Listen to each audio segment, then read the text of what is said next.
Hello guys and gals, my name is Timesler845, and welcome to my reaction of the latest death battle, Ruby Rose vs Maka Albarn. Now, this should be fun because I am not familiar with one of these characters, and that would be Ruby Rose. I never got into Ruby, but I did watch the entirety of Soul Eater, and I did enjoy it very much. Now, because I'm having difficulty figuring out my microphone settings along with my sound, whenever I have a thought, I'm going to be pausing the video to give said thoughts so that I can comment on the video. I'm sorry, I just got back from work, so I'm a little out of it, but let's get started. Fight! Ruby Rose versus Maka Albarn. The battle of spunky teens with oversized gardening tools. He's where's my boomstick? And it's our job to analyze their weapons, armor, and skills to find out who would win a death battle. I remember when Mama Boomstick read me bedtime fairy tales. Stories of heroes and warnings about eating those little berries and quicksand. So much quicksand. Yet in the world of Remnant, fairy tales are real. Here, huntresses do battle with monstrous Grimm, and there was nothing more exciting than that to Ruby Rose. Daughter to the world-renowned huntress, Summer. Okay, yeah, this is the first time I've seen the art style properly, at the very least in a long while. I have to say, it does have an interesting style. Who disappeared? Little Red really wanted nothing more than to be a huntress. Her I just read that last bit. Official VTuber. Okay. Who disappeared? Little Red really wanted nothing more than to be a huntress. Her dedication paid off. Admitted into Beacon Academy 2 years ahead, a premier school for huntsmen and huntresses, Ruby clearly showed prodigious talent. Not just that, she's got the weapon geek gene just like yours truly. Ruby doesn't leave home without her trusty Crescent Rose. It may look like a high-tech scythe, and it is, but it's also a gun. Ruby made Crescent Rose herself. It's like a dance between Grim Reaper's Choice and a bolt-action sniper rifle. A dance is fitting, as huntsmen are locked in a never-ending waltz in their battle with the Grimm. Crescent Rose can switch between sniper and scythe at the press of a button. Ruby's an old hand at flinging and moving it exactly how she wants, despite it being, like, bigger than she is. How does she do it with those noodle arms? The girl can't even throw a punch. Well, she might not need to, given the strength of her aura. All living beings in Remnant have an aura, except dark creatures like Grimm, though not all of them can utilize it in combat without extensive training. See, aura forms a barrier that blocks fatal. Oh, and to be clear, this is the first death battle involving a Ruby character that I have ever seen. So, yeah. Blows and even heals wounds. It can make weapons stronger too. When Ruby slaps a cartridge of dust into Crescent Rose, her aura lights up nature's wrath in man's hand. Dramatic, but accurate. This dust represents the base elements of the world. Fire, electricity, ice, wind, anti-gravity. Does that last one count? Rule Probably. Rule of cool. of cool, Wiz. She's got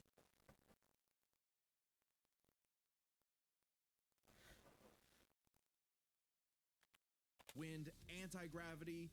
Does that last one count? rule of cool, Wiz. She's got the eyes of a hawk, and That when was an she accident. shoots you with dust, a bullet wounds the last thing you'll be. What? She's got the eyes of a hawk, and when she shoots you with dust, a bullet wounds the last thing you'll be worried about. With enough of a boost, ice dust can freeze over whole mechs, and she can power up her kicks to. Should be compared to Reese's, which was able to kill Queen Lance. I probably mispronounced that name. Okay. Greater military-grade steel. A person's aura may be limited, but Ruby can keep track of hers with this handy health bar on her not smartphone. Ruby blasted through Huntress classes with flying colors. Almost right away, she was appointed the leader of her own group, with Weiss Schnee, Blake Belladonna, and Big Sis Yang Xiaolong. Oh, I get it. Team Ruby. But Ruby's hope for many years of learning with her friends would be dashed as evil machinations spread like wildfire. Yeah. With a flash of silver light, Beacon had fallen. Ruby's friends? Dead. Her school? Totally wrecked. Her sister? Disarmed. All because of a lover spat that went way too far. Salem saw the world divided, and it was time to say goodbye to any happily ever after. But Ruby wouldn't give up like that, so she set off to change the world. Even as Crescent Rose began to feel heavier and heavier. Could she really save the world like her fairy tale heroes? All she did is what she's always done and never stopped moving forward. Because Crescent Rose wasn't the only thing she needed. Oh? She had to improve her semblance too. Right. While aura is essentially the manifestation of one's soul, the semblance is an expression of their personality. Basically, it's a superpower farmed by aura. And Ruby's got super speed. Or a teleport. Or what is she doing exactly? Close. This is Petal Burst, a mixture of speed, teleportation, and intangibility. Ruby can rocket from one point to another in milliseconds. By literally bursting into petals. Sort of. According to Best Robo Girl Penny, Ruby's semblance is extremely complex and variable. It involves breaking her body down to its molecular components before zooming off in complex paths, negating the laws of mass entirely. AKA Super Speed Plus. And Nora is best girl. Ruby's petal burst is so quick she can make flying missiles look completely still. Good luck tagging her with a bullet. Or a breadstick. She's certainly quick enough to give Emerald and Mercury a hard time, and they've dodged actual lightning. She's faster than Blake, who could keep up with the most cringe faunus of all, Adam Taurus. Well, he did draw his sword fast enough to parry an actual particle beam. In real life, such a beam is created by accelerating charged particles to just under light speed. So, that's impressive. With such a powerful ability, Ruby could safely shine her smile for years, even as she carried the fate of Remnant across the world. To her friends, she was a beacon of hope. Well, yeah, because she's got one more superpower. Her silver eyes. Just like her mom, Ruby inherited them from the god of light. Right, sorry, I'm just making sure I'm still recording. It's a weapon against negative anti-life energy,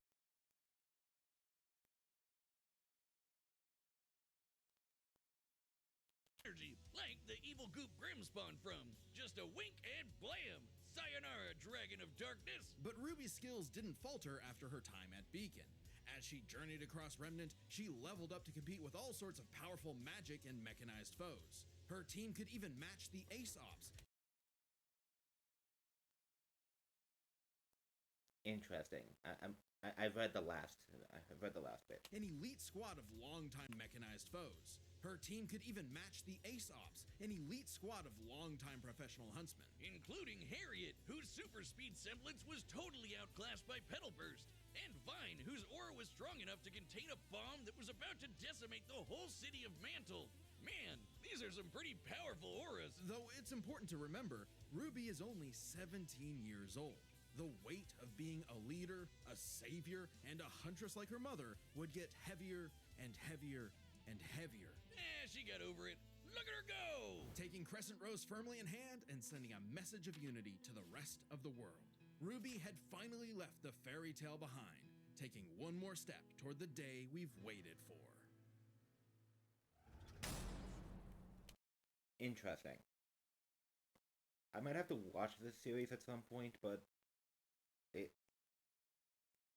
from what I've heard, it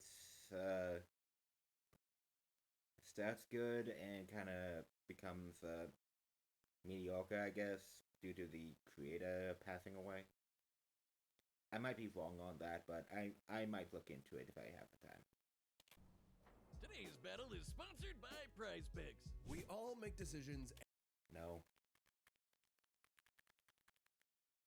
Within a sound soul dwells within a sound mind and a sound body. But all the unjust evil souls of this world are on the Disney Fast Pass to becoming a Kishin. Destructive gods mutated from good-natured souls. A Kishin could plunge the world into chaos and madness. If only someone could stop them. Bing bong, it's the DWMA. Welcome to Death Weapon Meister Academy, where death rules. Literally, his name is Death. Here, Lord Death tasks humans to become spiritually talented meisters of demon weapons. AKA people who are also a weapon. No, really, they transform into weapons. Guns, ninja stars, hammers, you name it. A Meister weapon pair kills and consumes lost souls to keep the Kishin away. Jack the Ripper, more like Jack the Fraud. And so, the demon weapon, Soul, was paired with the dutiful rising star, Maka Albarn. Talk about your classic teacher's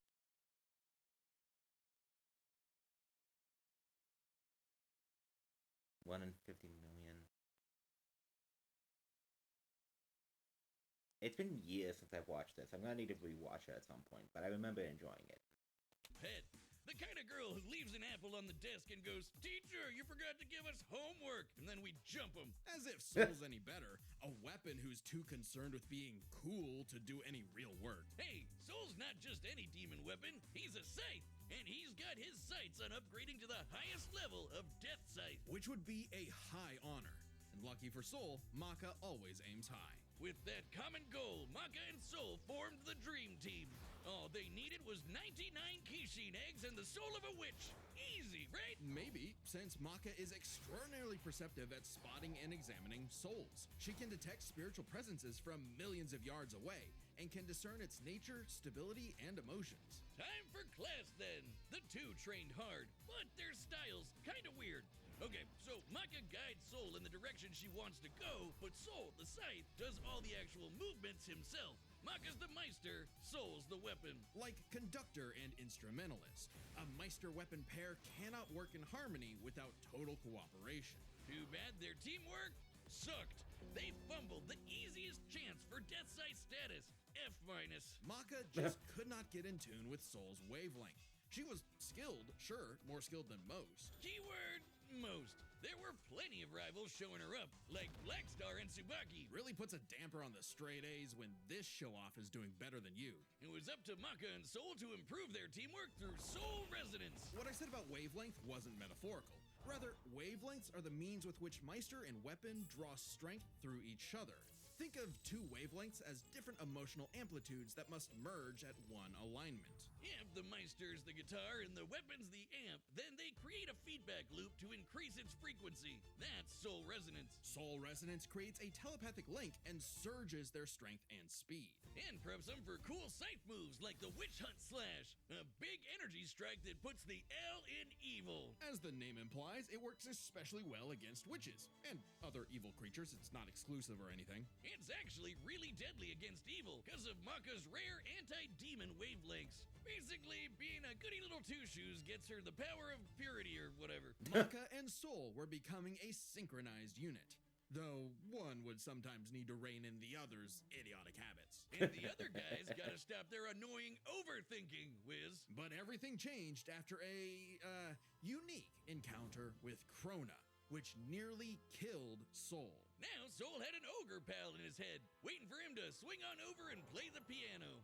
Yep, Soul got infected with black blood. Black blood was specially brewed as a weaponizable blood. It hardens and strengthens its user's body, inside and out, increasing their physical ability. They can even block blades with their bare skin. Too bad it comes with a little side effect of madness with a capital M. A force of fear and sadness all living things possess, which threatens to ruin the world. So it was kind of a big deal that Maka was bummed by how she got Soul in a jam. But thanks to Soul, she got over it and even welcomed in their new little ogre buddy. Now when Soul plays his grand piano, their soul resonance sings even louder through the black blood. Giving Maka all the perks of black blood too, even the crazy parts. Bet you didn't expect that, Krona. But evil saw their plans through. The Kishin... Sorry, that if something happened in the other room. Asura had arrived.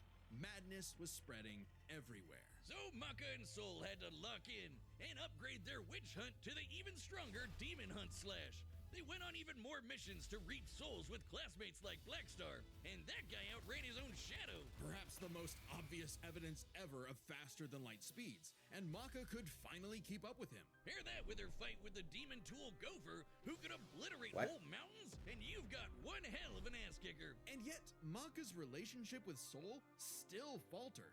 Soul was the real star here. Even other Meisters were trying to take him as a weapon, away from Maka. I mean, he literally moves himself, so Maka couldn't help but wonder if she was holding him back all along. But Soul said the truth. In all of their missions, their teamwork was the key to their victory.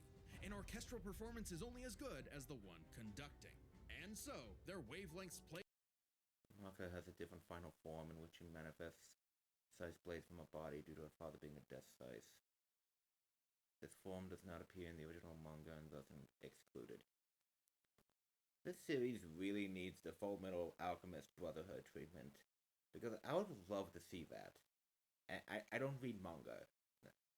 I don't like it, just to be blunt.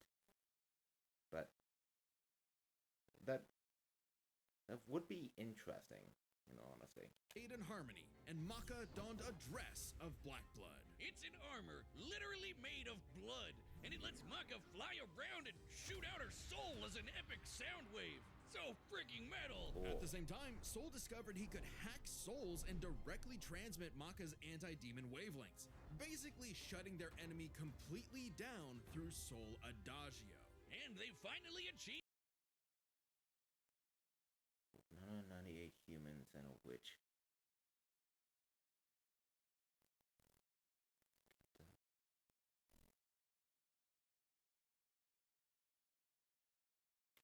Death Scythe.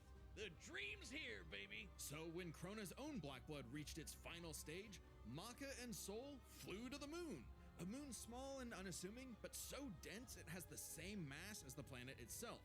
The very world's sanity was at stake. Krona might have gone insane, but Maka still reached out to their new friend's soul until the Kishin showed up to ruin everything. Come on, Asura, they're having a moment here. Timing, bro. In what would be Maka's final exam, Characters from Fire Force have shown greater feats than Soul Eater, but these are highly contextual and Maka would not scale to them. Okay. Oh yeah, the two anime are in the same world, right? Maka, Soul, and all of their friends faced off against the Kishi. And she passed. A+. Maka pulled her weight and perfected her teamwork with Soul. Their wavelengths were pitch perfect. Asura did everything he could to separate them, crater them into the moon, punch holes in Maka's chest, tamper their souls with madness, and each time they successfully realigned their wavelengths. Until they kicked his ass with one final upgrade, the Kishin Hunt Slash. Maka Chop! Now that's what I call absolute cinema. Because a sound soul dwells within a sound mind and body. So should you feel overwhelmed by evil's roars, just write 42 42 564 whenever you want to knock on death's door. Okay, that's useful. A lot of people are betting on Maka for this matchup. I'll stay with that being my bet, but if I'm wrong, I'm wrong. Let's see how this goes. Congratulations to us. Wiz, your ego is showing. It always is. And why not? This death battle is episode 200. Well, yeah, it's a big deal, so we've got a big discount on our website to celebrate. That's For www.deathbattle.gg. the record, I'm not buying anything, so I'm skipping. For all possibilities. All right, the combatants are set, and we've run the data through all possibilities. It's time for a scythe battle! This is technically a battle of 2v1, so... Okay, it's official. This is so not cool. Oh, come on, Soul. Our target should be here, so try helping out. Hi! Who you looking for?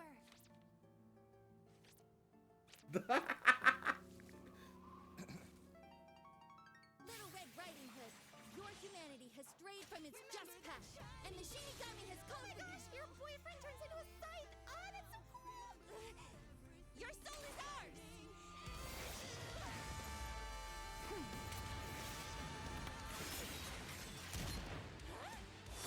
I like my soul, thanks.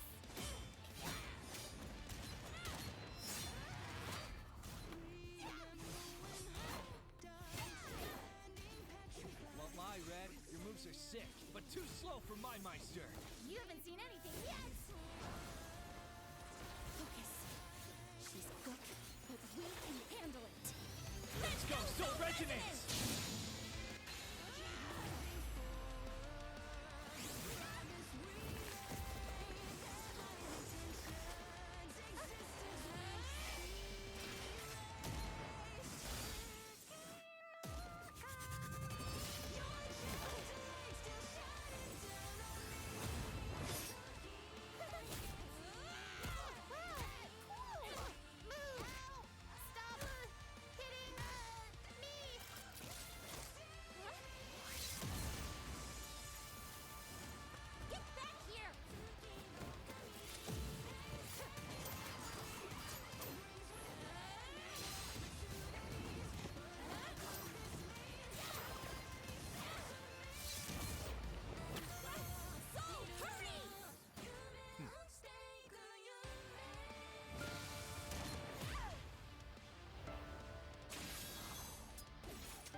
soul forms a barrier.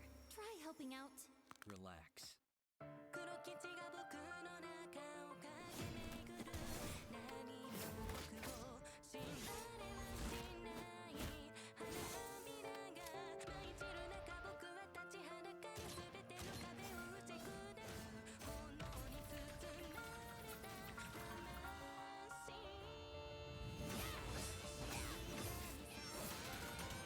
Sorry, but I'll never stop fighting. I'm Ruby Rose, and I am a huntress! Soul Adagio. Ruby! The wavelengths. Damn it, she's. Stay strong, Maka. You got this.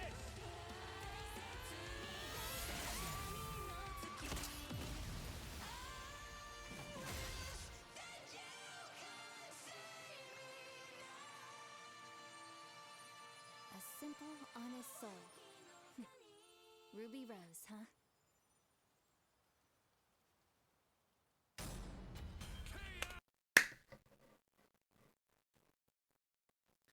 Sorry if that was really loud in my mic, but wow, that was cool. Oh, rest in peace, Ruby. But hey, it's not often you get to see scythe-on-scythe action like that. Let's break this down with the 4 categories that best represent this matchup. First, strength. Or a supercharged Ruby's strength way higher than you'd think, like kicking this Grim through steel. But Maka's soul resonance could match Gopher, who destroyed mountains. Now, Team Ruby did defeat Vine, whose aura contained a bomb that could have wiped out a city. Adding up their flight speed and how far Harriet said they'd have to fly to avoid the blast, that's a 366 kiloton bomb. It's possible Ruby's own aura possesses a similar level of, say, energy strength, though her semblance obviously can't replicate what Vine did. Black Blood Maka. Oh, the Fire Force is a prequel series?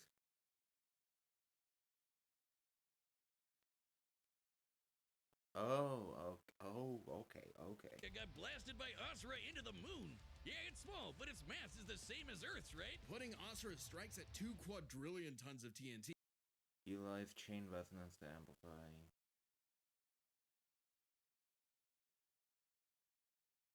Over 5 billion times higher than Vine. So, Maka takes strength, but speed wasn't as clear-cut. Ruby's a fast little gal. Maka kept up with Blackstar, faster than Shadows and whatnot. But as they improved their skills, Ruby and her friends could outspeed Atom. Who blocked a particle beam. Though given the distance and time to react, Atom moved about 42% the speed of light. They pulled that same trick during Samurai Jack versus Afro Samurai. Not quite faster than your own Shadow. Said that Blackstar is stronger than her. She frequently keeps up in speed. Maka's statements do not factor in her black blood territory. Still, Ruby's Petal Burst has become far faster than this over time, and clearly gives more than a 2-time speed increase on top of that 42%, making her well past light speed. Definitely enough to take on Harriet, who was all about speed. Angry speed. This isn't to say Maka couldn't keep up thanks to Soul Resonance, but Petal Burst makes this comparison close enough to call it a tie. Okay. And their speed would be key to winning in skill. Come on, Wiz. Call it what it really is.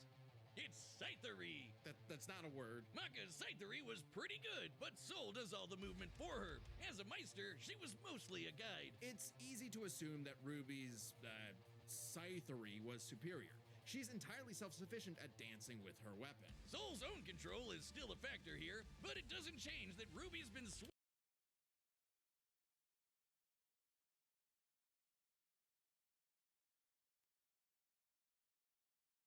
that thing for way longer than Maka. Ruby's got Scythery in the bag. Perhaps this edge would be enough for Ruby to avoid Maka's far greater strength if she had the better powers. So, Aura's really cool. Barriers, healing, superpowers, and so on. But it's got one big weakness. It is a finite resource that is required for all of Ruby's powers. Petal Burst, activating dust, even powering up Crescent Rose takes juice and some aura. Once it's gone, Ruby's totally vulnerable. And there's a second key factor regarding aura. It is specifically a manifestation of Ruby's soul. And Maka's powers are all about taking on souls. Maka had lots of ways to break through Ruby's aura, like Soul Adagio. And since Maka is exceptionally gifted at examining souls, she could definitely figure out how aura works. But plot twist, what about Ruby's silver eyes? Her anti-grim eye beams? Turns out they were actually her best secret weapon. The negative power of Grim is quite similar to madness wavelengths, which power black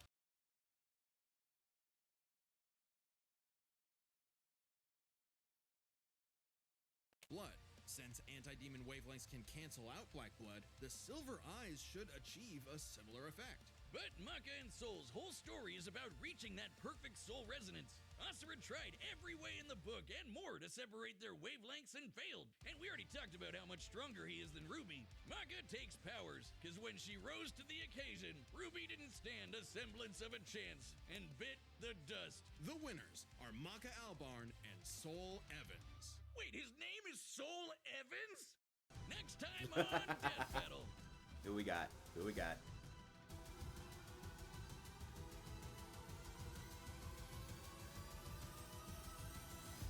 Subscribe. Oh.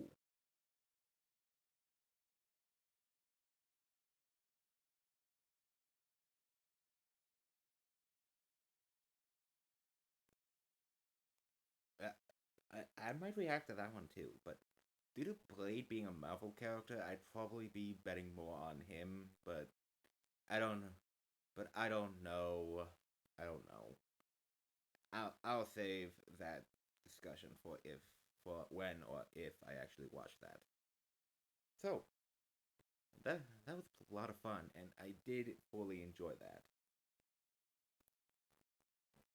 And yeah, I might just watch Ruby. Who knows? But